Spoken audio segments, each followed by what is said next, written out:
मुमुक्षवो घोर रूपान हित्वा भूतपति नथ नारायण कला शांता भजंती ह्यनसूयव। मुमुक्षु प्राणी को भगवान नारायण के चरणों की भक्ति करनी चाहिए। भगवान नारायण की जो कलाएं हैं, भगवान के जो विविध अवतार हैं, उन अवतारों की उपासना करनी चाहिए, क्योंकि भगवान ही समस्त वेदों के द्वारा और योग के द्वारा, समस्त यज्ञों के द्वारा प्रतिपाद्य है। कई श्लोकों में सूत जी महाराज ने इन विषयों को कहा है। ये तो 7 दिन की भागवत कथा है, सारे विषयों का वर्णन तो संभव नहीं है, परंतु मूल मूल बातों की चर्चा जरूर हम सब श्रवण करें। आगे श्री सूत जी महाराज कहते हैं कि भगवान नारायण जो समस्त अवतारों के मूल हैं, एतन नानावताराणाम निधानम बीजमव्ययम, वे भगवान नारायण ही अनेक अवतार ग्रहण करते हैं। भगवान नारायण के अनेक अवतार हैं, लेकिन उन अवतारों में जो प्रमुख है, उन अवतारों का संक्षिप्त वर्णन यहां पर सूत जी महाराज ने किया। भगवान का प्रथम अवतार सनकादिकों के रूप में हुआ, सनक सनंदन सनातन सनत कुमार। भगवान का दूसरा अवतार वराह के रूप में हुआ। तीसरा अवतार भगवान का देवर्षि नारद के रूप में। चौथा अवतार भगवान का नर नारायण के रूप में धर्म नाम के महर्षि की पत्नी मूर्ति देवी के गर्भ से भगवान प्रकट हुए। और 5वां अवतार भगवान का कपिल मुनि के रूप में हुआ। 6वां अवतार भगवान का दत्तात्रेय के रूप में हुआ। 7वां अवतार भगवान का यज्ञ नारायण के रूप में हुआ। 8वां अवतार भगवान का ऋषभ देव के रूप में, जिनको जैन धर्म के लोगों ने अपना आदि तीर्थंकर माना। 9वां अवतार भगवान का पृथु के रूप में हुआ, जिन्होंने इस धरती को सुव्यवस्थित किया, भगवान पृथु, और उन्हीं के कारण इसका नाम पृथ्वी पड़ा। धरती को उन्होंने सुव्यवस्थित किया, पृथु जी ने, इसीलिए इसका नाम पृथ्वी पड़ा। 10वां अवतार भगवान का मछली के रूप में हुआ, मत्स्यावतार। 11वां अवतार भगवान का कच्छप के रूप में हुआ। समुद्र मंथन में जब मंदराचल पर्वत डूबने लगा, तो भगवान ने कच्छप रूप धारण करके अपनी पीठ पर मंदराचल पर्वत को धारण किया। और वहीं समुद्र मंथन के प्रसंग में ही भगवान का 12वां अवतार हुआ, धनवंतरी के रूप में अमृत कलश लेकर के भगवान प्रकट हुए। और वहीं समुद्र मंथन में ही भगवान का 13वां अवतार भी हुआ। अमृत कलश लेकर के जब भगवान प्रकट हुए, तो दैत्यों ने छीन लिया, लेकर के भागे और ले जाकर के आगे अमृत कलश के लिए आपस में झगड़ा करने लगे। अहम पूर्वम न त्वम इति प्रभो। सब दैत्य आपस में लड़ने लगे, पहले मैं पीऊंगा, पहले मैं पीऊंगा। भगवान ने देखा ये दैत्य अमृत पी लेंगे तो ये तो अमर हो जाएंगे, फिर तो ये सारे संसार को दुख देते रहेंगे, इसलिए ये अमृत न पी सकें। इसलिए भगवान ने अपनी माया प्रकट की और भगवान मोहिनी के रूप में प्रकट हो गए। स्त्री के रूप में भगवान ने अवतार ग्रहण किया, मोहिनी अवतार भगवान का हुआ। और अपनी माया से भगवान ने उन दैत्यों को मोहित करके अमृत कलश उनके हाथ से ले लिया, और छल पूर्वक, माया पूर्वक भगवान ने वो अमृत देवताओं को पिला दिया। ये भगवान का 13वां अवतार। और 14वां अवतार भगवान का नरसिंह के रूप में हुआ। भक्त प्रहलाद की रक्षा के लिए भगवान खंभे से प्रकट हुए और हिरण्यकश्यपु का वध किया, भक्त प्रहलाद की रक्षा की। 15वां अवतार भगवान का वामन के रूप में हुआ, पंचदशम वामनकम। और वामन के रूप में अवतरित होकर भगवान ने 3 पग पृथ्वी की याचना में राजा बलि का सर्वस्व ले लिया। ये वामन भगवान का अवतार 15वां अवतार। और 16वां अवतार भगवान का परशुराम जी के रूप में हुआ। परशुराम जी के रूप में अवतरित होकर भगवान ने दुष्ट क्षत्रियों का संहार करके, दुष्ट राजाओं का संहार करके धर्म की स्थापना की। और 17वां अवतार भगवान का वेद व्यास जी के रूप में हुआ। वेद व्यास के रूप में अवतार लेकर भगवान ने वेदों के रहस्य को, वेदों के तत्व को 18 पुराण और महाभारत के रूप में प्रकट किया। और 18वां अवतार भगवान का अयोध्या में श्री राम रूप में हुआ। नर देवत्वमापन्न सुर कार्य चिकीर्षया। देवताओं के कार्य का संपादन करने के लिए भगवान अयोध्या में प्रकट हुए राम रूप में। और राम रूप में ही नहीं, ये रामावतार एक अवतार माना जाता है, परंतु इस अवतार में भगवान चार चार रूपों में प्रकट हुए। राम, लक्ष्मण, भरत, शत्रुघ्न, चारों भगवान के ही स्वरूप हैं। महर्षि वाल्मीकि लिखते हैं कि कृत्वात्मानं चतुर्विधम, जब राम जी के प्राकट्य का समय आया, दशरथ जी ने यज्ञ किया, देवता लोग उस यज्ञ में आए और देवताओं ने प्रार्थना की रावण के आतंक से हमें मुक्ति कैसे मिलेगी। तो भगवान उन देवताओं के बीच में प्रकट हो गए, अपने गरुड़ पर बैठ करके भगवान आए और भगवान ने उन देवताओं से कहा, चिंता मत करो, मैं चार रूपों में प्रकट होने जा रहा हूं। कृत्वात्मानं चतुर्विधम, आत्मानं चतुर्विधम कृत्वा, अपने आप को मैं चार रूपों में प्रकट करूंगा। देवताओं ने कहा, कहां प्रकट करेंगे? भगवान ने कहा, पितरम रोचयामास तदा दशरथम नृपम, राजा दशरथ को मैं अपना पिता बनाने जा रहा हूं, ये यज्ञ कर रहे हैं पुत्र प्राप्ति के लिए, बस मैं इनका बेटा बन जाता हूं। और भगवान चार रूपों में प्रकट हुए, राम, लक्ष्मण, भरत, शत्रुघ्न। ये भगवान का 18वां अवतार। और 19वां अवतार भगवान का श्री बलराम जी के रूप में भगवान शंकरषण, और 20वां अवतार भगवान का श्री कृष्ण के रूप में हुआ। 21वां अवतार भगवान का बुद्धावतार, भगवान बुद्ध। श्री सूत जी महाराज कहते हैं, ततः कलौ संप्रवृत्ते सम्मोहाय सुरद्विषाम। भगवान के जितने अवतार हैं उन अवतारों का प्रयोजन है, किस कार्य के लिए भगवान अवतरित हुए। जैसे वेदव्यास जी का अवतार क्यों हुआ, तो कहते हैं, चक्रे वेद तरो शाखा दृष्ट्वा पुंसोल्प मेधसा। कलयुग में जो पुरुष होंगे प्राणी मनुष्य अल्प मेधसा, इनकी बुद्धि बहुत कम हो जाएगी, याददाश्त क्षमताएं घट जाएंगी। उसका परिणाम बोले चारों वेदों को और वेद के संपूर्ण रहस्य को व्यक्ति पढ़ करके अपनी बुद्धि में नहीं रख पाएगा। इसलिए भगवान वेदव्यास के रूप में प्रकट होकर चक्रे वेद तरो शाखा, चारों वेदों की शाखाओं का विभाजन कर दिया और विभाजन करके अलग अलग लोगों को जिम्मेदारी दे दी, इस वेद का अध्ययन तुम करो, इस वेद का अध्ययन तुम करो, इसकी परंपरा तुम चलाओ, एक एक शाखा को संभालो, क्योंकि सबको एक साथ संभाल करके बुद्धि में रख पाना ये सामान्य प्राणी के लिए संभव नहीं था। और उसके अतिरिक्त वेदों के रहस्य को व्यक्ति कैसे जाने, इसलिए वेद व्यास जी ने वेदों के रहस्य को पुराण के रूप में प्रस्तुत किया। तो हर अवतार का कोई प्रयोजन है। तो बुद्धावतार का प्रयोजन क्या है, बुद्ध भगवान क्यों प्रकट हुए? तो वेद व्यास जी कहते हैं कि ततः कलौ संप्रवृत्ते सम्मोहाय सुरद्विषाम। देवताओं से द्वेष करने वाले जो असुर हैं, असुर केवल वही नहीं होते जिनके स्वरूप का वर्णन शास्त्रों में है और हमारे आपके दिमाग में वो बात रहती है कि असुर बड़े भयानक होते हैं, बड़े बड़े दांत होते हैं, बड़ी बड़ी सींग होती है, बड़े क्रूर होते हैं। वो तो जो असुर का स्वरूप है वो तो है ही है, लेकिन असुर का मतलब सुरद्विषाम। असुर शब्द का मतलब ये होता है, देखो जैसे अयोग्य, तो जो योग्य नहीं है उसको कहा जाता है अयोग्य। तो उसी तरह असुर, असुर का मतलब जो सुर नहीं है वो असुर।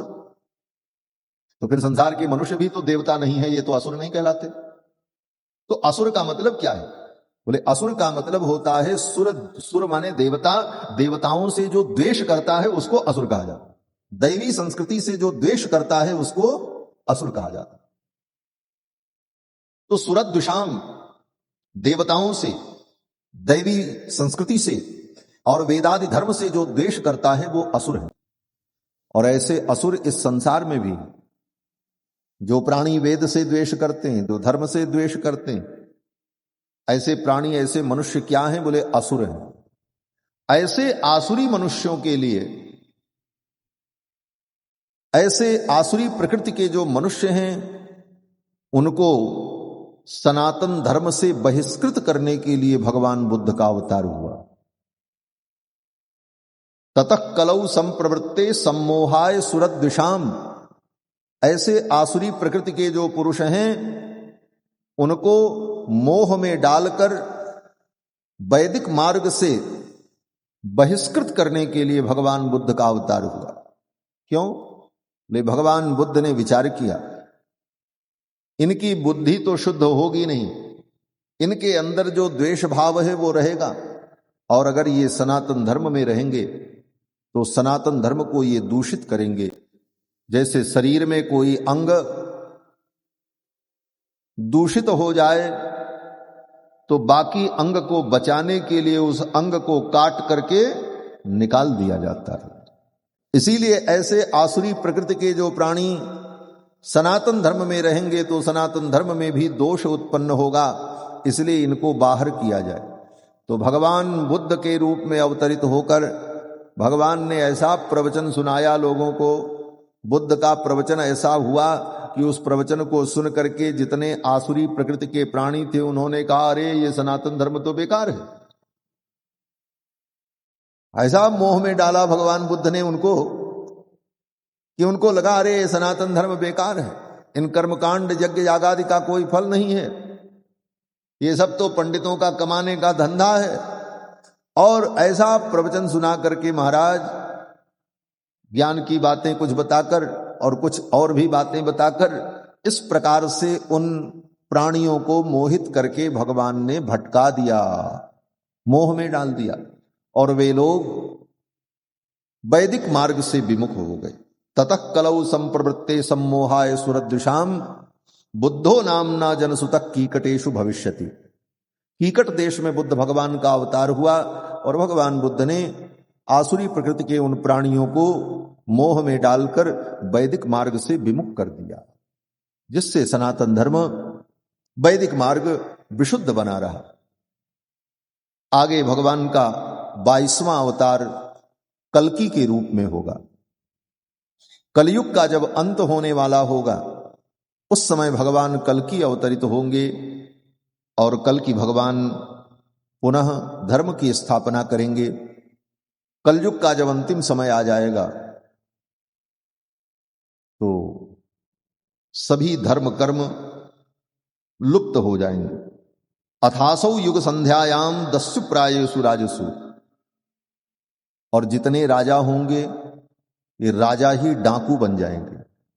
वेदव्यास जी कहते हैं दस्यु प्रायुष राजसु, जितने राजा हैं शासन करने वाले, राजा का कर्तव्य होता है कि अपने प्रजा को डाकुओं से बचावे, चोर से बचावे, अपनी प्रजा की रक्षा करे, प्रजा के धन को, प्रजा के तन को, प्रजा के धर्म को राजा बचाए, उनकी रक्षा करे, ये राजा का कर्तव्य। लेकिन जब घोर कलयुग आ जाएगा तो राजा ही ऐसा लुटेरा हो जाएगा कि प्रजा के धन को, संपत्ति को, धर्म को लूट डाले। इतना कराधान होगा, जनता के ऊपर इतना कर लगाएगा कि जनता कर देते देते मर जाएगी। ऐसे लुटेरे जब राजा हो जाएंगे और घोर कलयुग होगा तो जनिता विष्णु यशसो नामना कल्किर जगतपति ही, जगतपति भगवान विष्णु यश नाम के एक ब्राह्मण के कुल में उत्पन्न होंगे। कहां पर? स्थान भी बताया, उत्तर प्रदेश में मुरादाबाद जनपद है। उस जनपद में एक गांव है जिसका नाम संभल है। उसी संभल गांव में भगवान कल्कि का अवतार होगा और फिर भगवान कल्कि दुष्टों का संहार करके पुनः धर्म की स्थापना करेंगे। धर्म क्या है? वर्णाश्रम धर्म ही सनातन धर्म है। 4 वर्ण, ब्राह्मण, क्षत्रिय, वैश्य, शूद्र, ये 4 वर्ण और 4 आश्रम, ब्रह्मचर्य, गृहस्थ, वानप्रस्थ, सन्यास, 4 वर्ण और 4 आश्रम, इसी को कहा जाता है वर्णाश्रम। और किस वर्ण का, किस आश्रम का क्या धर्म है, शास्त्र के अनुसार उसका पालन करना, इसी का नाम सनातन धर्म है। जब घोर कलयुग आएगा तो सारे वर्ण समाप्त हो जाएंगे, लोग वर्ण संकर हो जाएंगे। कारण बोले अपने अपने वर्ण में विवाह की परंपरा जो है ये लुप्त हो जाए। लोग मनमाने विवाह से वर्ण संकर संतानों को उत्पन्न करेंगे और उत्पन्न होने वाली संतानों का कोई वर्ण नहीं रहेगा। और जब कोई वर्ण नहीं होगा तो किसी धर्म का उनको अधिकार नहीं होगा, क्योंकि धर्म वर्ण के अनुसार है। किस वर्ण का क्या धर्म है। और जब वर्ण ही निर्धारण नहीं होगा तो वो क्या धर्म करे, धर्म का निर्धारण कैसे हो। इसलिए प्राणी धर्म के अधिकारी नहीं रह जाए। वर्णाश्रम धर्म विनष्ट प्राय हो जाएगा। सभी लोग वर्ण संकर हो जाएंगे। और वर्ण संकर होने का परिणाम बोले उनके जो पितर हैं वो भी नरक में चले जाएंगे। आज इन बातों को लोग नहीं समझते। कहते हम तो अपनी मर्जी से ब्याह करेंगे, सबका खून तो एक है, सब तो मनुष्य हैं, मनुष्य मनुष्य में क्या अंतर है। बोले ये सब कुतर्क नहीं। व्यवस्था धर्म की शास्त्र के अनुसार होती है। और अपने अपने वर्ण के अनुकूल विवाह करने पर जो संतान उत्पन्न होती है वही संतान धर्म की अधिकारिणी होती है। और उसी के द्वारा किया गया धर्म कर्म देवताओं को और पितरों को प्राप्त होता है। श्रीमद् भगवत गीता का पाठ सभी लोग करते हैं। पॉकेट में गीता रखे रहते हैं और कहते महाराज हम गीता का पाठ करते हैं। गीता में सबसे पहले यही बात की चर्चा आई। अर्जुन ने यही दुख व्यक्त किया, भगवान से कहा प्रभु अगर ये युद्ध होगा तो क्षत्रिय मारे जाएंगे और जवान वीर पुरुष मारे जाएंगे तो उनकी पत्नियां विधवा हो जाएंगी। और युवा अवस्था में विधवा होने पर कहीं उनके चरित्र में विचलन आ गया, पर पुरुष के आश्रय में वो रहने लगी, तो उनसे उत्पन्न जो संतान होगी वो वर्ण संकर हो जाएगी। और उसका परिणाम बोले उनके जो पितर हैं वो भी नरक में चले जाएंगे। यही अर्जुन ने कहा स्त्रीसु दुष्टासु वार्षणेय जायते वर्ण संकरः संकरो नरकायैव कुलग्नानाम कुलस्य च पतन्ति पितरो हेषाम लुप्त पिंडोदक क्रिया। उनके कुल की पिंडदानादि क्रियाएं लुप्त हो जाएंगी, उनको किसी कर्म का अधिकार नहीं रहेगा। ऐसी स्थिति में ये युद्ध धर्म के लिए अच्छा नहीं होगा। ये सब बातें अर्जुन ने कही। इन सब बातों का उत्तर भगवान ने अर्जुन को दिया है, वो अलग विषय है। लेकिन मूल बात कि वर्णाश्रम धर्म ही सनातन धर्म है। अपने अपने वर्ण के अनुकूल धर्म का पालन करना यही सनातन धर्म है। और वर्ण व्यवस्था का उच्छेद कर देना ये अधर्म है। जब घोर कलयुग आएगा तो सब वर्ण संकर हो जाएंगे और किसी को धर्म का अधिकार नहीं रहेगा। तब भगवान कल की अवतरित होकर सभी विधर्मियों का विनाश करेंगे, ये पृथ्वी खाली हो जाएगी।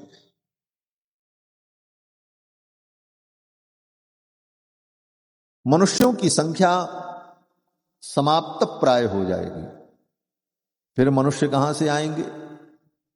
तो भगवान ने शुद्ध मनुष्यों का बीज सुरक्षित रखा। कहां पर? बोले हिमालय में एक गांव है जिसका नाम है कलापक ग्राम। उस कलापक ग्राम में ब्राह्मण क्षत्रिय वैश्य शूद्र चारों वर्ण के लोग अपने अपने धर्म का पालन करते हुए निवास करते हैं। और वहां देवताओं का आना जाना लगा रहता है। संसार के मनुष्यों से उस गांव का कोई संबंध नहीं तो ये संसार की बीमारी, ये संसार का अज्ञान वहां भी पहुंच जाए। वहां भगवान ने चारों वर्ण के लोगों को सुरक्षित रखा है। जब कलयुग समाप्त होगा, दुष्टों का संहार करने के बाद उसी कलापक ग्राम से विद्वान ब्राह्मणों को, वीर क्षत्रियों को और बड़े बड़े धर्मात्मा वैश्यों को और बड़े बड़े सेवा परायण श्रद्धावान शूद्रों को ला करके भगवान चारों वर्णों की स्थापना करेंगे और फिर से सनातन धर्म, वर्णाश्रम धर्म प्रारंभ होगा। और वहीं से सतयुग प्रारंभ, वहीं से सतयुग की शुरुआत होगी और कलयुग समाप्त हो जाएगा। फिर लोग अपने अपने धर्म का पालन करते हुए रहेंगे, वहीं से सतयुग शुरू होगा। इस प्रकार भगवान के 22 अवतार का वर्णन श्री सूत जी महाराज ने संक्षेप में किया और इन्हीं अवतारों का वर्णन भागवत में प्रसंग में यत्र तत्र भगवान के इन्हीं अवतारों का वर्णन और लीलाओं का वर्णन वेदव्यास जी ने किया है। इसके पश्चात सर्वप्रथम वेदव्यास जी के अवतार का वर्णन करते हैं कि द्वापर के अंत में और कलयुग के प्रारंभ में द्वापरे समनुप्राप्ते तृतीय युग पर्यये जातः पराशराद योगी वासव्याम कलया हरे। द्वापर युग में पराशर महर्षि की पत्नी वासवी देवी के गर्भ से भगवान वेदव्यास के रूप में उत्पन्न हुए और इन्होंने 18 पुराण और महाभारत की रचना की। लेकिन इसके बाद भी वेदव्यास जी के मन को शांति नहीं मिली। ये वेदव्यास जी ने 18 पुराण और महाभारत किसके लिए बनाया? वेदव्यास जी अपने आश्रम में सरस्वती नदी के तट पर बैठे थे, तब तक देवर्षि नारद आए। व्यास जी का आश्रम बद्रिकाश्रम में है। बद्रीनाथ भगवान के मंदिर से आगे माना गांव की ओर जब चलो तो सरस्वती नदी के तट पर व्यास जी की गुफा है, वहीं पर व्यास जी का निवास। व्यास जी अपनी कुटिया में बैठे थे, देवर्षि नारद आए। नारद जी को देखकर व्यास जी ने उनका पूजन किया, सम्मान किया और व्यास जी ने कहा, देवर्षि, संसार के प्राणियों का कल्याण करने के लिए मैंने 17 पुराण और महाभारत की रचना की, फिर भी मेरे मन को शांति नहीं मिल रही। किसके लिए रचना की? तो व्यास जी कहते हैं कि जो लोग वेद नहीं पढ़ सकते, वेद पढ़ करके जिनको तत्व का ज्ञान प्राप्त नहीं हो सकता, ऐसे पुरुषों के लिए, स्त्रियों के लिए, क्योंकि स्त्रियां भी वेद नहीं पढ़ सकती, स्त्री को वेद पढ़ने का निषेध किया गया। कारण बोले, जिसका यज्ञोपवीत संस्कार होता है वही वेद पढ़ने का अधिकारी होता है। ब्राह्मण का ही बालक हो, लेकिन अगर उसका यज्ञोपवीत नहीं हुआ है तो वेद पढ़ने का अधिकारी नहीं होता। ब्राह्मण की स्त्री हो, ब्राह्मणी हो, लेकिन वो वेद नहीं पढ़ सकती क्योंकि स्त्री का यज्ञोपवीत नहीं होता। तो स्त्री का यज्ञोपवीत न होने के कारण वेदाध्ययन का अधिकार नहीं है। और चतुर्थ वर्ण जो शूद्र हैं, उनका भी यज्ञोपवीत संस्कार विधान नहीं होता। शास्त्र में उनके लिए यज्ञोपवीत संस्कार की विधि नहीं, इसलिए वो भी वेद नहीं पढ़ सकते। तो ये दो लोग, स्त्री और शूद्र, जो वेद नहीं पढ़ सकते, इनका कल्याण कैसे हो? इनको वेदों का ज्ञान कैसे प्राप्त हो? तो इनके ऊपर कृपा करके वेदव्यास जी ने 17 पुराण और महाभारत की रचना की। और किसके लिए की? कहते हैं द्विज बंधु नाम। द्विज बंधु नाम माने जो ब्राह्मण द्विज हैं लेकिन केवल नाम के ब्राह्मण, काम के ब्राह्मण नहीं। ऐसे ब्राह्मण कौन? बोले, ब्राह्मण के कुल में तो पैदा हुए, लेकिन ब्राह्मण के धर्म का पालन उनके जीवन में नहीं है। न यज्ञोपवीत पहनते हैं, न संध्या वंदन करते हैं, न गायत्री का जप करते हैं, न आचार विचार का ज्ञान है। ऐसे जो ब्राह्मण हैं उनको द्विज बंधु कहा जाता। ये द्विज बंधु बहुत बड़ी गाली है। उन ब्राह्मणों के लिए जो ब्राह्मण कर्म भ्रष्ट हैं, कर्महीन हैं, ऐसे कर्महीन ब्राह्मणों के लिए द्विज बंधु ये गाली है। सुनने में तो शब्द लगता है द्विज बंधु, ब्राह्मण बंधु, लेकिन ब्राह्मण बंधु का मतलब जो केवल जाति से ब्राह्मण हो, कर्महीन हो। तो ऐसे कर्महीन ब्राह्मण को भी वेद पढ़ने का अधिकार नहीं है। वो संध्या वंदन नहीं करता, आचार विचार से नहीं रहता, तो उसे वेद पढ़ने का अधिकार नहीं है। तो ऐसे लोगों का कल्याण कैसे हो? तो कहते हैं स्त्री, शूद्र द्विजबंधु नाम, स्त्री शूद्र और द्विजबंधु, इनका कल्याण कैसे? भगवान कितने कारुणिक हैं कि हर जीवों का कल्याण कैसे हो, भगवान उसका उपाय कर रहे हैं। वेद व्यास जी ने विचार किया, वेद ये पढ़ नहीं सकते, स्त्री शूद्र और द्विजबंधु, तो इनको ज्ञान मिलेगा नहीं, ज्ञान मिलेगा नहीं तो इनका नाश हो जाएगा, इनका कल्याण कैसे हो? इसलिए वेदों के तत्व को, वेद के ज्ञान को ही 17 पुराण और महाभारत के रूप में लिख डाला। स्त्री शूद्र द्विजबंधु नाम त्रयीन श्रुति गोचरा कर्म श्रेयसी मूढ़ानाम श्रेय एवं भवेद इह। इन तीनों का कल्याण कैसे हो, इसीलिए वेद व्यास जी ने ये लिखा 17 पुराण और महाभारत। इसमें सबका अधिकार है। कोई भी स्त्री पुराणों को पढ़े, कोई भी शूद्र पुराणों को सुने और पढ़े, और पढ़ करके उसमें जो विधियां हैं, जो भक्ति है, जो उपासना है, उसका अनुष्ठान करे तो उसका भी कल्याण हो जाता है, उसे भी कल्याण का मार्ग प्राप्त हो जाता है। तो कृपा करके वेद व्यास जी ने ये रचना की। वेद व्यास जी कहते हैं, इतना करने के बाद भी मेरे मन को शांति नहीं मिल रही। नारद जी से कहा, बोले इसके बाद भी लगता है मुझे कुछ और करना चाहिए, लेकिन क्या करना चाहिए ये मुझे समझ में नहीं आ रहा। तब नारद जी ने विचार किया और नारद जी ने कहा, व्यास जी आपने बहुत अच्छा काम किया, जीवों के कल्याण के लिए पुराणों की रचना की, महाभारत की रचना की, लेकिन उन ग्रंथों में आपने सब कुछ तो वर्णन किया, धर्म अर्थ काम मोक्ष और इन सब की प्राप्ति का साधन, सब विषयों का वर्णन आपने इन ग्रंथों में किया, लेकिन समस्त धर्मों के फल जो भगवान हैं, उन भगवान की महिमा का वर्णन आपने नहीं किया। नारद जी स्पष्ट कहते हैं कि यथा धर्मादयश्चार्थाः मुनिवर्यानुकीर्तिताः। हे मुनिवर, आपने अपने पुराण में और महाभारत में धर्म अर्थ काम मोक्ष इन विषयों का वर्णन किया, लेकिन न तथा वासुदेवस्य महिमा ह्यनुवर्णितः। भगवान वासुदेव की महिमा का वर्णन आपने नहीं किया, इसीलिए आपका मन अशांत है। आप भगवान वासुदेव की महिमा का वर्णन करो। कोई व्यक्ति कितना भी बढ़िया ग्रंथ बना दे, लेकिन उस ग्रंथ में अगर भगवान की महिमा नहीं है तो ज्ञानी जन, भक्तजन उस ग्रंथ का समादर नहीं करते। तद बायसम तीर्थ मुशंति मानसा न यत्र हंसा निरवंत शिक्षया।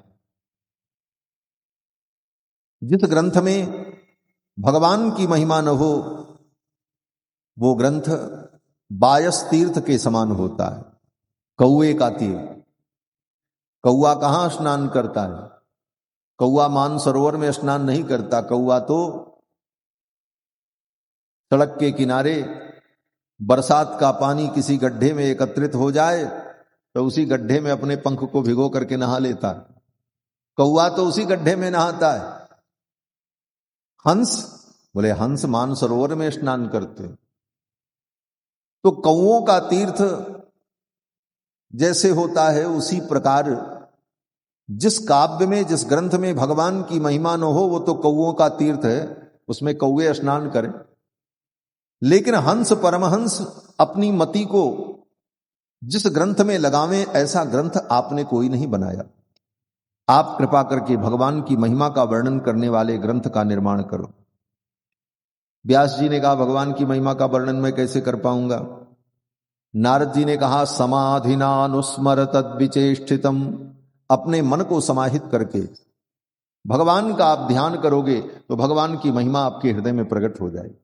फिर तो व्यास जी को नारद जी ने 4 श्लोकों में भागवत के तत्व का उपदेश किया। और भागवत का तत्व उपदेश करते हुए नारद जी ने कहा, आप इसका चिंतन करो और फिर इसका विस्तार करो। आप 4 श्लोकों में संक्षिप्त भागवत नारद जी ने व्यास जी को सुनाई और उन्हीं 4 श्लोकों का विस्तार 18,000 श्लोकों में वेद व्यास जी ने भागवत के रूप में किया। ये जो ग्रंथ है,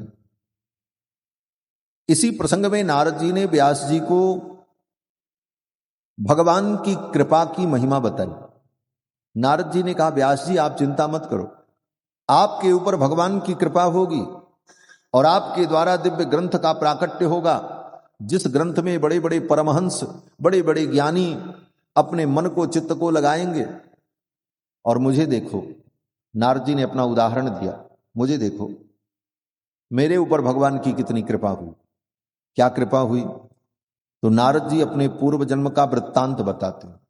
नारद जी कहते हैं, व्यास जी पूर्व जन्म में मैं दासी का पुत्र था। मेरी मां लोगों के घर में बर्तन मांजती थी और मेरी मां और मैं 2 लोग बस, और परिवार में कोई था नहीं। मेरी मां जिनके घर में बर्तन मांजती थी वे बड़े धर्मात्मा और बड़े कर्मनिष्ठ थे, भगवान के परम भक्त थे। मैं भी अपने मां के साथ साथ ही रहता था। एक दिन चातुर्मास्य के समय में कुछ संत महात्मा आए और जिनके घर में मेरी मां सेवा करती थी, उनके यहां संत महात्मा आए और ठहरे। तो उन संत महात्मा की सेवा में सब लोग लगे रहते थे, मेरी मां भी लगी रहती थी, मैं भी सेवा में लगा रहता था। वे संत महात्मा लोग भजन करते, कीर्तन करते, उनका भजन कीर्तन सुन करके मेरे मन में भी भगवान के प्रति भाव उत्पन्न होने लगा। वे महात्मा लोग भोजन कर रहे थे, तो भोजन करके जब वो उठे तो उनकी जूठी पत्तल मैं ही फेंकता था। मेरे मन में भाव आया कि इसमें से जो बचा हुआ है कुछ मैं भी खा लूं, लेकिन डर लग रहा था कहीं महात्मा नाराज न हो जाएं। मेरे मन के भाव को महात्मा समझ गए और महात्माओं ने कहा, ठीक है, अगर खाना चाहते हो तो खा लो। नारद जी कहते हैं, उन महात्माओं का उच्छिष्ट बचा हुआ प्रसाद मैंने जो खाया, उच्छिष्टलेपान अनुमोदितो द्विजैः सकृत्स्म भुंजे तदपास्त किल्बिषः। उस उच्छिष्ट के सेवन का परिणाम यह हुआ कि संतों का जूठा उच्छिष्ट प्रसाद खाने से तदपास्त किल्बिषः, मेरे जितने पाप थे वो सब नष्ट हो, मैं परम पवित्र हो गया। एवं प्रवृत्तस्य विशुद्ध चेतसस् तद्धर्म एवात्म रुचि प्रजायते। और उन संतों के उच्छिष्ट प्रसाद के सेवन से पाप के नष्ट होने पर मेरे अंदर सद्बुद्धि आ गई और एवात्म रुचि प्रजायते, भगवान के चरणों में हमारी रुचि उत्पन्न हो। जूठा खाना ये पाप है, लेकिन जूठा खाना पुण्य भी है। अपवित्र व्यक्ति का, अयोग्य व्यक्ति का, अनधिकारी व्यक्ति का उच्छिष्ट खाना पाप है, लेकिन कोई महात्मा, ज्ञानी, महापुरुष, संत हैं, भगवान के परम भक्त हैं, उनका उच्छिष्ट प्रसाद अगर मिल जाए तो बुद्धि शुद्ध हो जाती, बुद्धि पवित्र हो जाती। नारद जी कहते हैं कि उन महात्मा के उच्छिष्ट प्रसाद के सेवन से हमारी बुद्धि शुद्ध हो गई। अब तो हमारा मन भगवान के चरणों में लग गया। वो कथा वर्णन करते, भगवान की चर्चा करते तो मैं वहीं दूर बैठ करके सुनता और मुझे आनंद की प्राप्ति होती। एक दिन उन महात्माओं ने मेरे ऊपर बड़ी कृपा की। क्या कृपा की? बोले महात्मा ने बुलाया। उन महात्माओं की जमात में जो महंत जी थे, जो बड़े महाराज थे, मुख्य थे, उन्होंने हमको बुलाया। बोले बेटा इधर आओ। डरते डरते मैं उनके पास गया। उन्होंने कहा बेटा मैं तुमको मंत्र दीक्षा देना चाहता हूं। नारद जी कहते हैं मेरे मन की बात वो समझ गए और मुझे बुला करके मंत्र दीक्षा दे दी। क्या देख करके दीक्षा दे दी और क्या देख करके दीक्षा देना चाहिए? आज के समय के लिए भी विचारणीय है। आजकल लोग दीक्षा देने में भी देखते हैं पैसे वाला है कि गरीब है। पैसे वाला है तो इसको चेला बना लो, ये बाबाओं का धंधा है। महाराज आज भी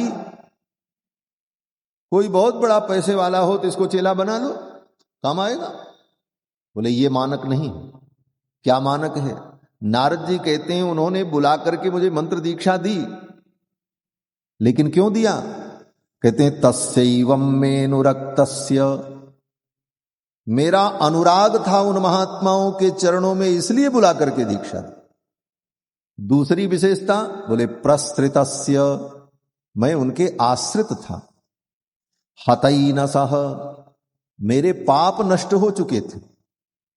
उन महात्माओं के उच्छिष्ट प्रसाद सेवन से हमारा पाप नष्ट हो गया था। और बोले श्रद्धानस्य, उनके चरणों में हमारी श्रद्धा थी। उस श्रद्धा को देखकर बालस्य, मैं बालक था, अबोध था, मुझे बोध प्रदान करने के लिए उन्होंने दीक्षा दी। दान्तस्यानुचरस्य च, और मैं दांत था। दांत का मतलब होता है जो अपनी इंद्रियों को संसार के विषयों में जाने से रोक ले, उसको कहते हैं दांत। हमारा मन कहता है कि हम बहुत बढ़िया संगीत सुने,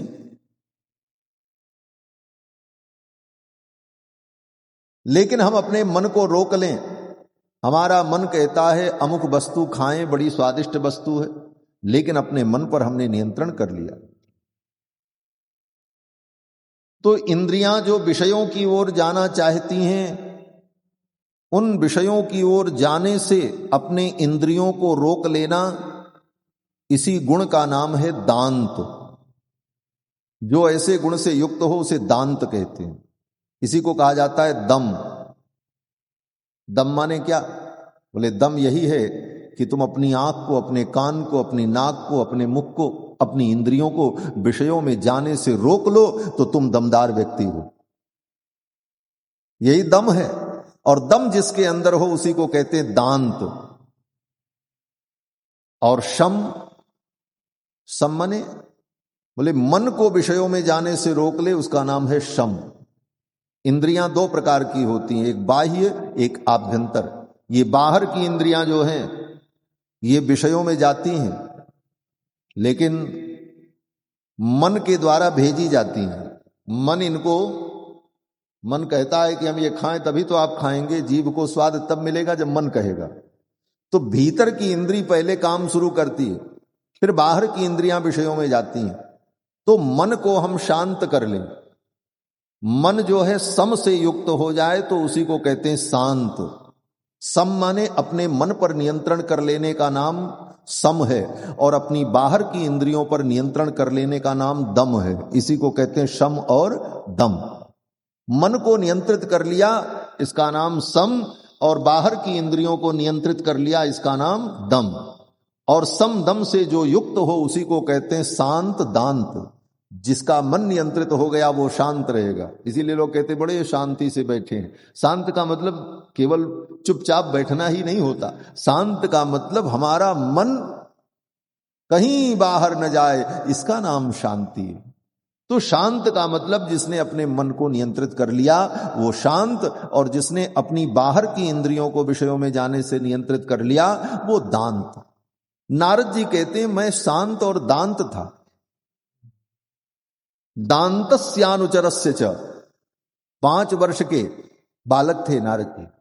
कहते मैं 5 वर्ष का था, लेकिन मेरा खेलने में मन नहीं लगता था, खाने की वस्तुओं से कोई रुचि नहीं थी। मैं तो चुपचाप बैठकर उन संतों का दर्शन करता था, उनकी वाणी सुनता था, और उनका उच्छिष्ट प्रसाद मिल जाए तो मैं खा लेता था।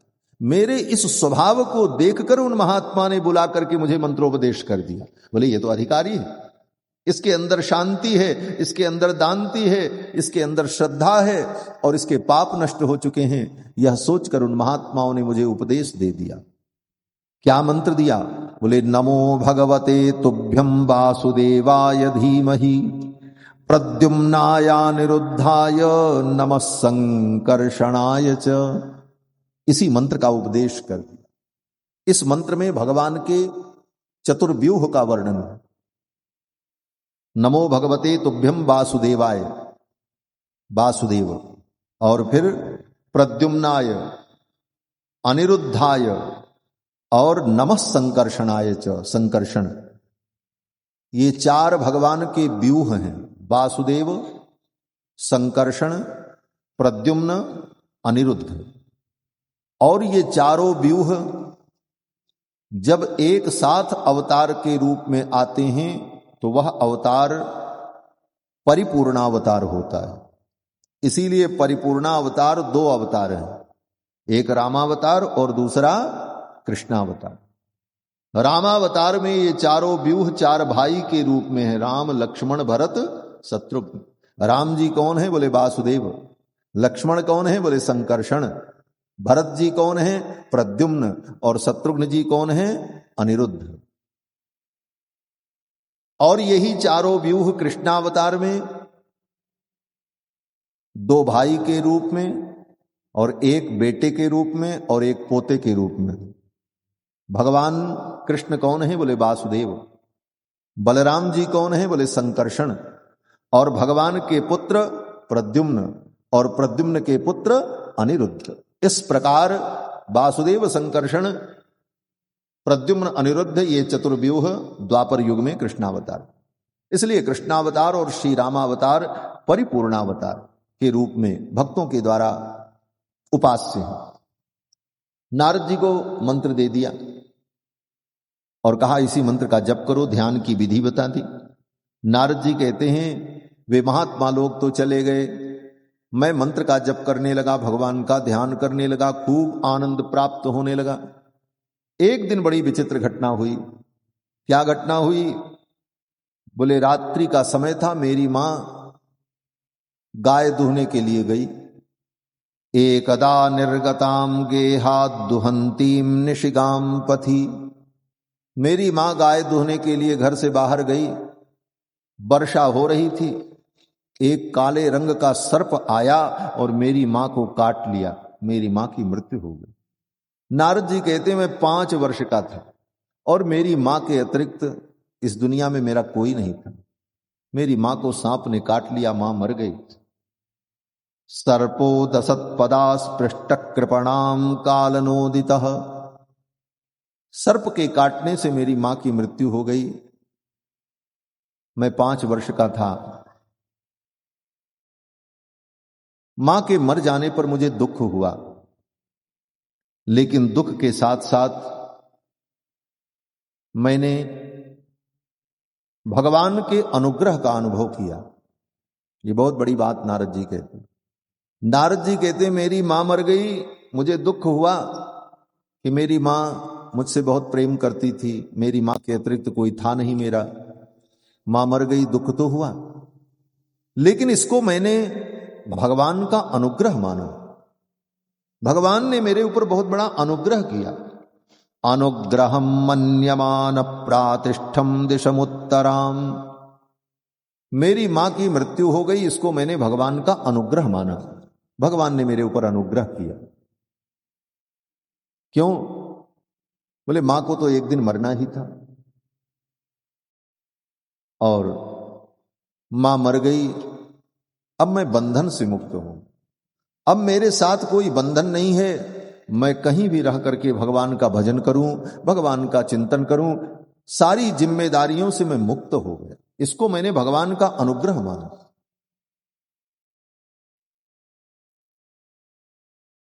विपरीत परिस्थिति में भी, दुख में भी जो भगवान के अनुग्रह का अनुभव करे वही सच्चा भक्त होता है। सुख में तो सब कहते हैं हां हां भगवान की बड़ी कृपा है हमारे ऊपर, और दुख आ जाए तो कहते हैं आजकल भगवान की कृपा नहीं। बोले उसको भी भगवान की कृपा मानो, दुख भी भगवान की कृपा है। विपत्ति नहीं रघुबर की दाया, और भोग भोगाए छुड़ावत माया। विपत्ति भी भगवान की दया है, विपत्ति आती है तो माया से हमें मुक्त करती है। नारद जी कहते हैं मां की मृत्यु हो गई, उसको भी मैंने अनुग्रह माना।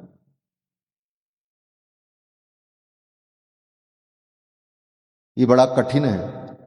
सबके बस की बात भी नहीं, लेकिन प्रयास किया जा सकता है। दुख की घड़ी में भी हम लोग उसे भगवान का अनुग्रह माने कि ठाकुर जी की यह भी एक कृपा है। भगवान के प्यार में तो प्यार देखो, लेकिन भगवान की मार में भी प्यार देखो, ये भक्ति है। भगवान की हर लीला में हम प्रसन्न रहें। जाही विधि राखे राम ताही विधि रहिए, सीताराम सीताराम सीताराम कहिए। भगवान अगर महल दे दिए हैं रहने के लिए तो उसमें भी प्रसन्न रहो, और महल चला गया झोपड़ी बन गई, बोले ये भी ठीक है। महलों में राखे चाहे झोपड़ी में वास दे, धन्यवाद निर्विवाद। बार बार धन्यवाद देते रहो ठाकुर जी को, धन्यवाद निर्विवाद, राम राम कहिए, जाही विधि राखे राम ताही विधि रहिए।